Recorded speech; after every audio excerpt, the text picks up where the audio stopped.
Hello, everybody. All right, we are on our way toward the end of the list of parts of speech. Noun, pronoun, adjective, verb, adverb, preposition, which is what we're doing right now, conjunction, and interjection. Okay, so the basic definition of a preposition, and these are those little tiny words that we talked about before, is that they show a relationship between nouns or pronouns, remember pronouns replace nouns, and other words in a sentence. So in other words, a preposition always has to be affiliated with a noun. It does not exist on its own. So it is paired up with a noun or pronoun buddy.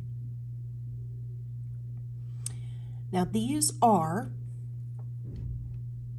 some prepositions. Aboard, about, above, across, after, against, along, among, around, at, before, behind, below, beneath, beside, between, beyond, by, down, during, except for, from, in, into, like, of, off, on, over, past, since, through, throughout, to, toward, under, underneath, until, up, upon, with, within, and without. If you think about all of these, you can make an argument that they would apply to anywhere a mouse can go with relation to a box.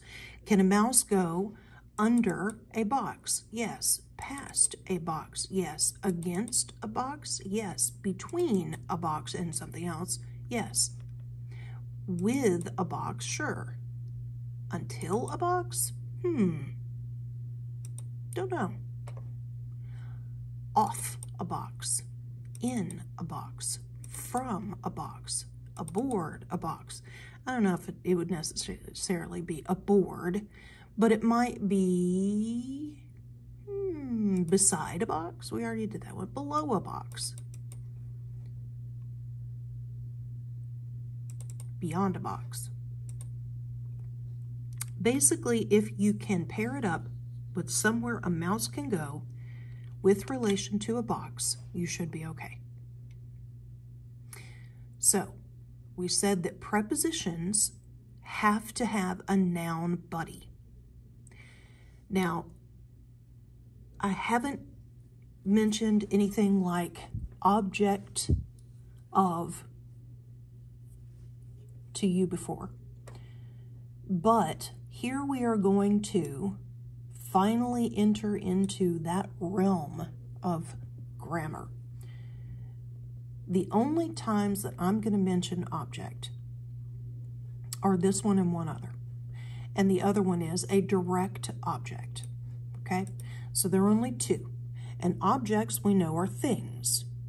So what would an object have to be if it's a thing? It would have to be a noun. All right, so we know that a noun, a direct object has to be a noun, and an object of a preposition has to be a noun. That's all we need to know about objects. Just think the word object means a thing. It's an object, it's a thing. There you go. So the object of a preposition is a noun, and a direct object is a noun. So here is a preposition, to. A mouse can go to a box. And here is a noun or a replacement for a noun, which would be a pronoun, me. In, somewhere a mouse can go. Bed, an object, a noun. For, and a pronoun, which replaces a noun, him. Off, chair. Now, why do we have to put that in the middle? Well, because that's modifying chair. It's saying the chair instead of his chair, her chair, whatever. So one thing I want you to take away from this is that you can have something like that in between the preposition and its object. Here we have with, and we have what kind of noun? Proper noun. So it doesn't matter if it's a common noun or a proper noun. You can pair your preposition with any kind of noun, common noun, proper noun, or pronoun. It just has to be a noun. By the way, same thing goes for direct objects. They can be proper nouns, common nouns, or pronouns, as long as they're nouns. All right. Here's where we're going to talk about prepositional phrases. Now, we know that a phrase is several words in a row, at least two, right? We know that nouns always have to have, prepositions always have to have a noun because they always have to have an object of a preposition. So, prepositions are always going to be found in a phrase because they can't stand on their own. They're too little. They don't have enough oomph.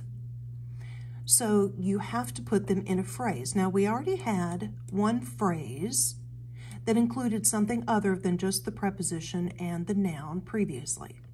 And it included a modifier, which is the, which is an adjective or an article functioning as an adjective. So we know that it's in the bed as opposed to her bed, his bed, its bed, whatever. So we know that we can do that, and it works. Remember, adjectives always have to be in front of the noun that they're modifying. So the noun that the preposition is buddying up with can be modified. That's fine. Let's look at this one. From is the preposition. We have the, we know we can do that. Texas is a proper noun. Okay, we're going to say this about Texas. We're going to modify it. The dusty Texas. So the modifiers can be more than one in your phrase. To, okay? We would probably have to say the store. So could we say to the big store? Yes. Could we say to the very store? No, that doesn't work. But to the very big store, we know that sounds right, so why does it sound right? If you think about it, very is modifying big. How big? Very big. Kind of big. Sort of big. Not very big. In that case, not would actually be modifying very. So let's not go there. Okay, so to the big store, that works. You could even just say to the store. There's your prepositional phrase. Prepositional phrase begins with a preposition, ends with a noun. So anything in between, we have to explain why it's there.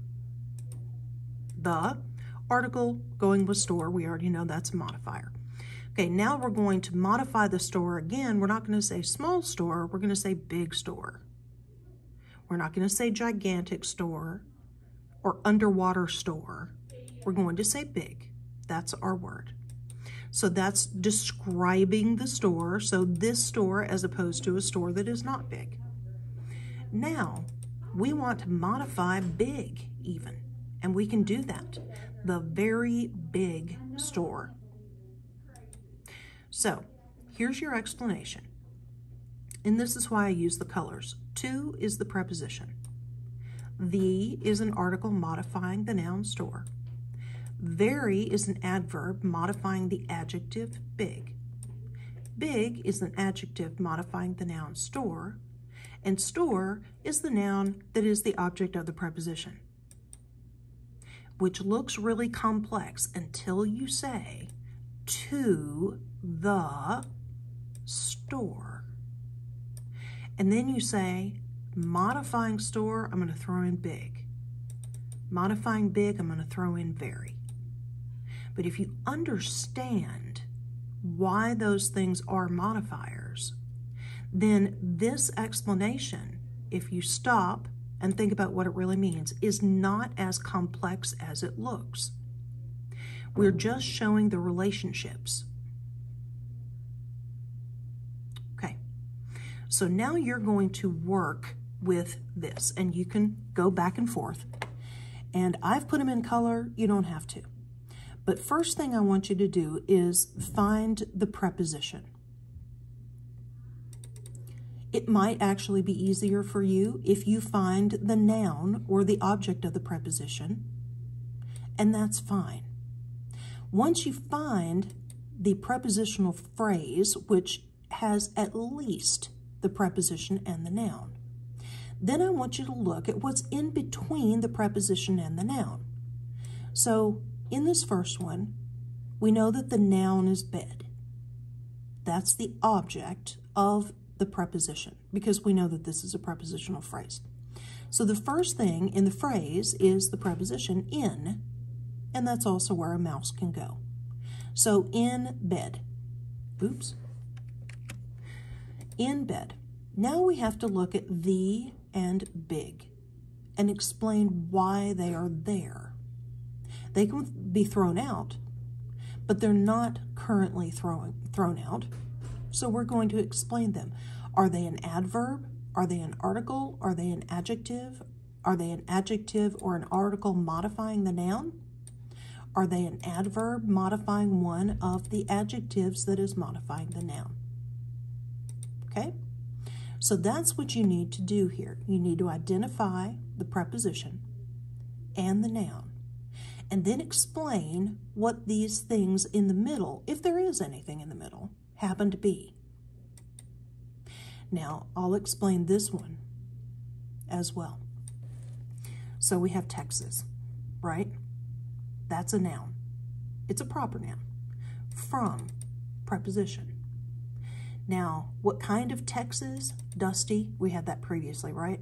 It's also dry. I've lived there. It's also hot, which is why I don't live there anymore.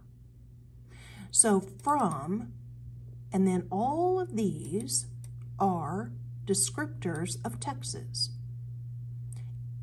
From dusty Texas, from dry Texas, from hot Texas, absolutely. Now, the word and is a conjunction. You don't have to worry about that. The only reason it's in there is because there's a list of more than 2 things that are describing Texas. So don't worry about that part. Okay, you need to do the rest on your own, so pause the video now, and you can do that.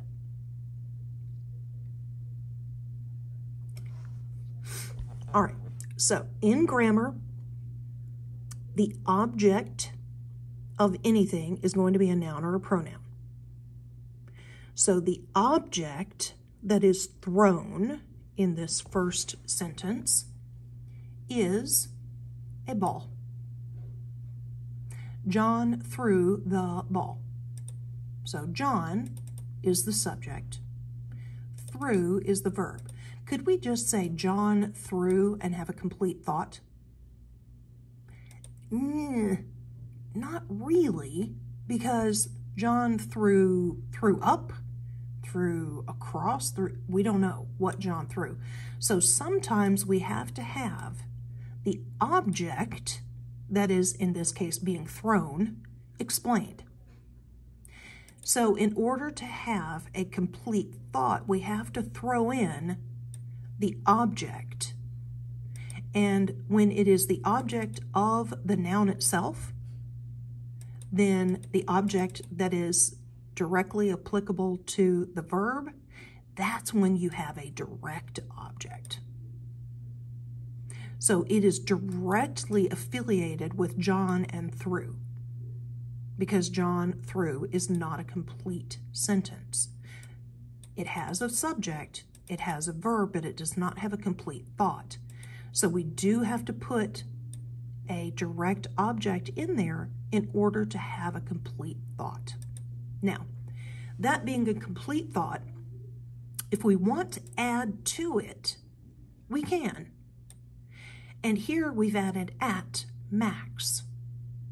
Now, we don't know who Max is. Max could be a dog. Max could be a buddy, although I don't think that you would throw a ball at your buddy, maybe 2. But who knows? Maybe you and Max had an argument, you being John. So we know that little words like this tend to be prepositions.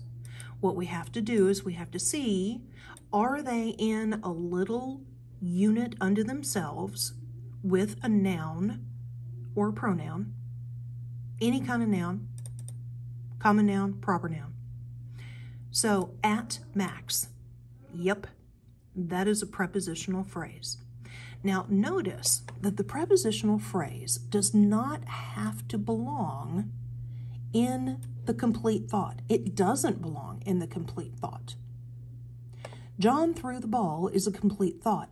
Now, if we want detail, then we can add something like a prepositional phrase. John threw the ball at Max. Okay, now we have more detail. We know a little bit more about what's going on, and it's in the form of a prepositional phrase. Prepositional phrases can be picked up as a unit and thrown out, and the sentence is perfectly fine without them. So can we throw out at Max? Absolutely. John threw the ball. We already know that. So let's look at this one. Jennifer went. Well, okay, she went, but where did she went?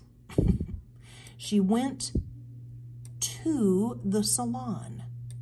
Oh, so Jennifer went is really boring. But if we say Jennifer went to the salon, then we have much more information. We could also say Jennifer went to visit a friend in Mexico. We could also say Jennifer went to the moon, but she didn't. Jennifer went to the salon, and to the salon is your prepositional phrase because you can pick it up, you can change it, you can throw it out, and you're fine. Now this one, the goat, okay, so that's your subject, walked. Boring, but sometimes goats are boring. The goat walked. Now, where did the goat walk? That's a different thing, or how, or for what purpose, or we don't know. But around, can a mouse go around a box? Yes. Well, and apparently the goat can go around the gate. So around is your preposition, a little bit longer than normal, but remember, anywhere a mouse can go. Around the, and that is an article, remember, functioning as an adjective, and it's modifying gate. So gate is your common noun. Around is your preposition. So around the gate, if we wanted to pick that up and throw it out as a unit, we could. And we would just be left with the goat walked. We could then replace it with the goat walked to the store, and it would be fine. Maybe the people at the store, not so much, but who knows. All right, let's look at one that's even more complex. Okay, now, this was what a lot of you ran into in the noun quiz, because sometimes possessive nouns are functioning as adjectives because they're modifying a noun. So bulldog is a noun. Whose bulldog it is, Barney's, that's modifying the bulldog. I know that it takes a minute to realize that, and that's okay. I had to teach myself this stuff. So the more you go over it, the better you'll get. But the bulldog belongs to Barney, so it's Barney's bulldog. Barney then is modifying bulldog because it's not my bulldog. It's not your bulldog, it's Barney's bulldog. Barney's bulldog ate, and we don't know what it ate, so everything is what the dog ate. That's going to be your direct object. Remember, direct objects are nouns or pronouns. So, the dog ate everything. Okay. Now, if Barney's bulldog ate everything, that would be a major disaster. However, then we throw in the stew. So Barney's bulldog ate everything in preposition, the article functioning as an adjective, stew, which is the object of the preposition because it's a noun, in the stew.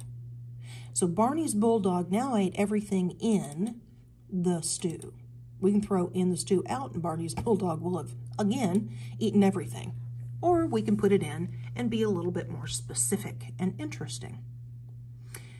Except the peas. Barney's bulldog did not eat the peas. Barney's bulldog ate... Barney's bulldog ate everything except the peas. Well, how rude. Barney's bulldog ate everything in the stew except the peas. So if you listen, Barney's bulldog ate everything in the stew except the peas. You can hear the rhythm of a prepositional phrase. In the peas, over the gate, around the block, except the peas, to the salon, at Max. They all have a feel to them, a rhythm to them, and you can pick them up, move them around, take them out, and the sentence, subject, verb, complete thought, is fine without them. Barney's bulldog ate everything except the peas in the stew. Does that work? Yeah. Because we took the entire in the stew and moved it in front of except the peas. So in other words, the prepositional phrase has to stick together. It's one unit. Subjects and verbs are never, ever, ever in the prepositional phrase. Okay, so what I want you to do is I want you to write this down. It's going to take you a minute. And then I want you to look for the lowest, what I call the lowest common denominator. Lowest common denominator for me is the subject, verb, complete thought. So whatever makes the smallest possible sentence. What is the subject? What is the verb? Is it a complete thought? Do we have a direct object? Possibly, maybe. So I want you to first put an X through the lowest common denominator, the subject, and the verb. Make sure it's a complete thought. And then I want you to put parentheses around the whole prepositional phrases. So I want you to put these parentheses on one side and these parentheses on the other. So these parentheses are going to go in front of the preposition. These parentheses are going to go behind the noun that is the object of the preposition. And here is your sentence. So write this down and do that. You may have to pause the video for a minute. So if you need to do that now.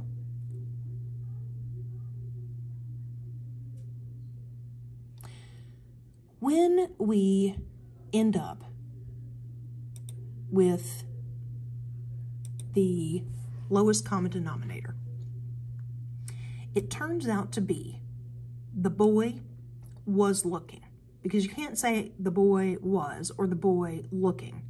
Was looking is your verb. Remember, they can be more than one. And then we have a whole slew of prepositional phrases. By the window, on the other side, of the room, over his shoulder, at the pretty girl, in the hall. By the window, of the room, in the hall. On the other side, over his shoulder, at the pretty girl. Anytime you can pick the whole unit up and move it or throw it out, and it sounds fine, that's when you have your prepositional phrase. So if you didn't get these, go back and check and see what happened. See what you were thinking. And we're going to move forward. Now I want you to do the same thing here. So slow down a little bit if you didn't get anything or if you got some stuff wrong. X out the lowest common denominator and then put parentheses around prepositional phrases. So let's do the first one together. Okay, we have a subject, Lucy. What is Lucy doing? Lucy played. Is that a complete thought? Lucy played. Sure. Why not?